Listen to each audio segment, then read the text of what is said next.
మీరు అనొచ్చు, కంసలోళ్ళకి ఆయన ఎట్లా దేవుడు అండి? ఆయనే అంటాడు, నేను కంసాలి అగ్ని వంటి వాడిని అని. చాకలోళ్ళకి ఎట్లా దేవుడు అండి? నేను చాకలి సబ్బు వంటి వాడిని అంటాడు. రాజులకి ఎట్లా దేవుడు అండి అంటావా? నేను రాజులకు రాజుని అంటాడు. అయ్యో, బ్రాహ్మణులకి ఎట్లా దేవుడు అండి? యేసుక్రీస్తు ప్రధాన పూజారి, ప్రధాన యాజకుడు. మా కాపులకు దేవుడు కాదండి అని అంటావా?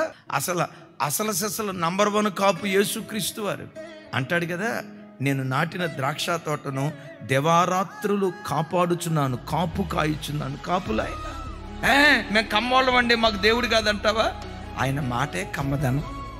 మేము మాదిగోళ్ళం అండి, యేసు ప్రభు మా దేవుడు కాదంటావా? దండోర వేసిందే బైబిల్.